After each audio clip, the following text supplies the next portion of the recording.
মাত্র ৫ মিনিটে মজাদার একটা নাস্তার রেসিপি আজকে আপনাদের সাথে শেয়ার করতে যাচ্ছি। এই নাস্তাটা কিন্তু আপনারা সন্ধ্যার নাস্তা হিসেবে, তারপরে চায়ের সঙ্গে, এছাড়া বাসায় যদি হঠাৎ মেহমান চলে আসে তখনই কিন্তু সার্ভ করতে পারেন। আমি কয়েকটা ফুলকপিকে এইভাবে মাঝখান দিয়ে একটু কেটে নিয়েছি, দেখতেই পাচ্ছেন। খুব বেশি ছোট সাইজ করব না, একটু বড় রাখবো। আর এই যে এখানে আমি পাতিলের মধ্যে গরম পানি বসিয়ে দিয়েছিলাম, আর পানিটা যখন গরম হয়ে যাবে তখন ফুলকপিগুলো দিয়ে জাস্ট 2 থেকে 3 মিনিটের মতো কিন্তু একটু ভাপ দিয়ে বা সিদ্ধ করে নিতে হবে। ঠিক এরকম হবে, দেখেন, ভেঙে যাবে না বা খুব বেশি নরম থাকবে না। এখানে এক এক করে অ্যাড করে দিচ্ছি বেসন। আমি এখানে 2 থেকে 3 চামচের মতো বেসন অ্যাড করে দিয়েছি। তারপরে দিয়ে দিচ্ছি সামান্য একটু আটা অথবা ময়দা, আপনার বাসায় যেটা থাকবে আপনি সেটাই ব্যবহার করতে পারেন। দিয়ে দিচ্ছি পরিমাণ মতো লবণ, মরিচের গুঁড়া, সামান্য একটু হলুদের গুঁড়া, সামান্য একটু জিরার গুঁড়া আর সামান্য একটু ধনিয়া গুঁড়া। আর এবারে আমি এখানে অ্যাড করে দিচ্ছি ফ্রেশ কিছু কালো গোলমরিচের গুঁড়া। আর এই যে দেখতে পাচ্ছেন, এটা দিলাম হচ্ছে 1 টেবিল চামচ অয়েল। অবশ্যই রেগুলার কুকিং অয়েল বা সয়াবিন তেলটা ব্যবহার করার চেষ্টা করবেন। এবারে হচ্ছে আমি হাত দিয়ে হালকা একটু এভাবে মেখে তারপরে আমি ওপর থেকে একটু করে করে পানি অ্যাড করে দিব। প্রথমে খুব বেশি পানি কিন্তু আপনারা অ্যাড করে দিবেন না। এই যে দেখেন, এইভাবে একটু পানি দিয়ে আমি ভালোভাবে একটু মাখিয়ে নিচ্ছি।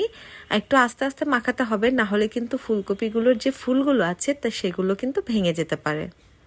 আমি এখানে আরও 1 চামচের মতো বেসন অ্যাড করেছিলাম। টোটাল হচ্ছে আমার 4 থেকে 5 চামচের মতো বেসন লেগেছিল, সেটা আমি এখন আর দেখাচ্ছি না। তো এইভাবে সবগুলোকে একটু ভালোভাবে আমি মিশিয়ে নিয়েছিলাম।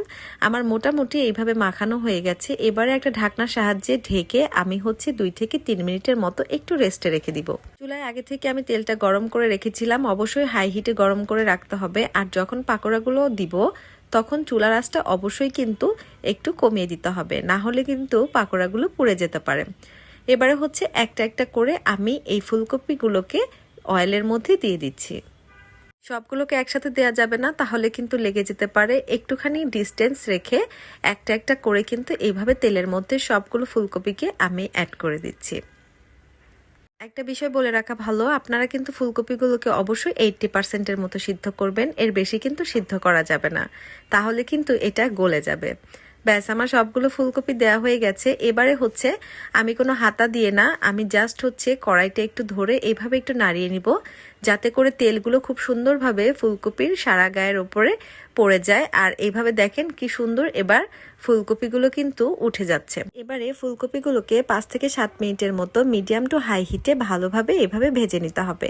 এরকম সুন্দর মতো ব্রাউন কালার হয়ে গেলে তখন হচ্ছে তেলগুলো ঝরিয়ে টিস্যু পেপারের ওপরে রেখে নিব, তাহলে এক্সট্রা তেলগুলো কিন্তু শোষে নেবে।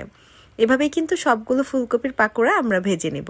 আমাদের ফুলকপির পাকোড়া কিন্তু একদম রেডি হয়ে গেছে, দেখতেই পাচ্ছেন কত সুন্দর কালার হয়েছে। এবারে হচ্ছে আমি একটা ফুলকপি ভেঙে দেখাচ্ছি। দেখেন বাইরে থেকে কতটা ক্রিস্পি আর ভেতর থেকে কতটা সফট, খেতে কিন্তু ভীষণ মজাদার। এই ঝটপট চটজলদি নাস্তাটা কিন্তু আপনারা চায়ের সঙ্গে বা বাসায় মেহমান আসলেও সার্ভ করতে পারেন। কেমন লাগলো এই সিম্পল আর ইজি মজার রেসিপিটি জানাতে ভুলবেন না। আমাকে সাপোর্ট করতে হলে অবশ্যই লাইক, কমেন্ট, শেয়ার করে দিবেন। ভালো থাকবেন সবাই, আল্লাহ হাফেজ।